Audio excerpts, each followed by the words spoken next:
Well, thank you all so much for joining us again for the Invisible Americans podcast with Carol Jenkins and my good friend, David Ambroz, who's out in LA. And I'm in the studio in New York. We have a great show with, so many interesting people and topics. And one of them is foster care. And both David and I have been foster parents. I'll just tell my story first because it's shorter.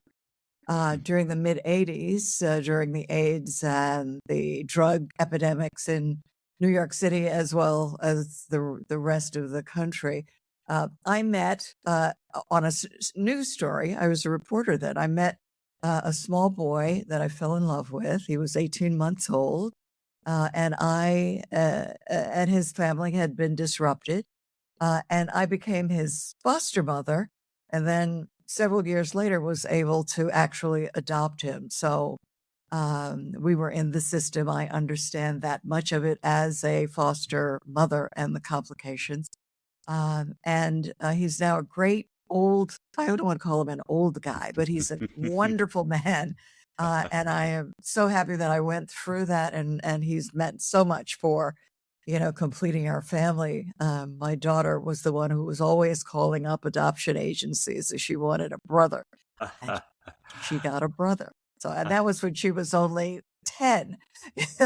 So Mike, is a part of our family. So that's my foster care and adoption story. But, David, yours from all ends is, so harrowing and also so wonderful. Well, I don't think anyone's surprised you raised a daughter that was inquisitive at 10 and calling for resources. So no one's surprised by that, Carol.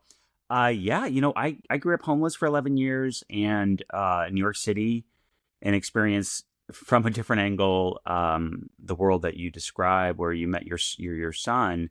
I entered foster care, and foster care for me was a very jarring experience. I remember thinking I'm saved, and then I went into a system that was really anything but, and came out of it the other end worse for the wear. I always think about foster care as much of the abuse, but less of the love that my mom provided, with one exception. I had one remarkable family. I never intended to become a foster parent. And candidly, when I was coming out of the system, it was pretty much illegal for a gay man to foster and adopt in most places in the country. So it just wasn't an option. But like yourself, I met a young man in the system who had a lot of anger and a lot of issues, but also remarkable. And I started mentoring him. And then, as these things happen, one thing led to another.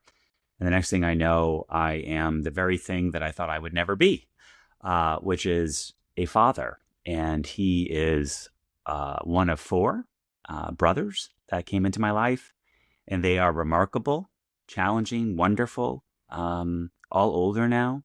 And I'm now also a son. I am a son, but I'm also a father to a toddler.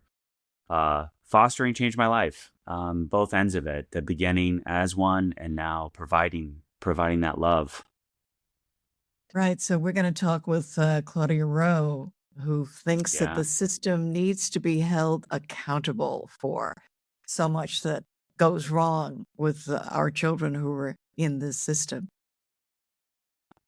I think her work is just so fundamental, and I couldn't be more excited to hear and ask her some questions that, when I read her book, were on my mind.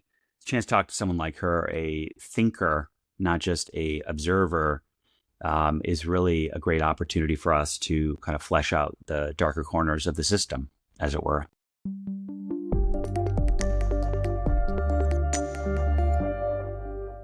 Thanks for being with us. Be sure to check out and subscribe to our YouTube channel. You can also find more information about our guests, and we have show notes and all of that, and about the podcast and the other events and volunteering that we're doing on our website, theinvisibleamericans.com. Thanks for being with us today. We will see you the next time.